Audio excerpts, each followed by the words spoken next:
ஒரு குட்டி travel vlog பார்க்கலாமா? ஸோ நாங்கள் எங்கே ட்ராவல் பண்ணிகிட்ருக்கோன்னா, ஜரமா நம்ம எங்கே ட்ராவல் பண்ணிகிட்ருக்கோம்? நாகூருக்கு. ஆமாம், நாகூர் தான் போயிருந்தோம். ஸோ இந்த தடவை என் பிரதர் அண்ட் சிஸ்டர் இன் லா கூட போயிருந்தோம். ஸோ நான் ஆல்ரெடி ஒரு வீடியோவில் சொல்லியிருந்தேன், நாகூருக்கு வந்து நாங்கள் பர்ச்சேஸ்க்காக மட்டும்தான் போவோம். அண்ட் அன்றைக்கி கொஞ்சம் அபாயாலாம் வாங்க வேண்டியது இருந்துச்சு. ஸோ அபாயா வாங்கிட்டேன் அண்ட் மற்ற திங்ஸ் எல்லாம் கொஞ்சம் பர்ச்சேஸ் பண்ணிவிட்டு தென் சிங்கப்பூர் ரோஸ் மில்க் கடை ரொம்ப ஃபேமஸ் அண்ட் ஃபேவரட்டான ஒரு கடை. ஸோ அங்கே போய்ட்டு எங்களுக்கு பிடிச்ச ட்ரிங்க்ஸ் எல்லாம் ஆர்டர் பண்ணி குடிச்சிட்டு எக்ஸ்ப்ளோர் பண்ணிவிட்டு டின்னர் வாங்கிட்டே போயிடலான்னு பிளான் பண்ணியிருந்தோம். ஸோ நாகூர் பரோட்டா நல்லாயிருக்கும் அண்ட் கொத்து பரோட்டா ரொம்ப டிஃப்ரெண்ட்டாக போடுவாங்க. லைக் மாவுக்குள்ளே ஆனியன்லாம் ஸ்டஃப் பண்ணி குக் பண்ணிவிட்டு அதுக்கப்புறம் கொத்த ஆரம்பிப்பாங்க.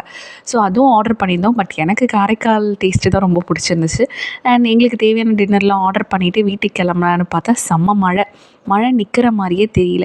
சரி ஓகே, கிட்ஸ் எல்லாம் வச்சுருக்கிறதால கொஞ்சம் சீக்கிரமாகவே கிளம்பியாச்சு. அண்ட் அவ்வளோதான் இந்த மினி vlog. உங்களுக்கு பிடிச்சிருந்தா லைக், ஃபாலோ அண்ட் சப்ஸ்கிரைப்.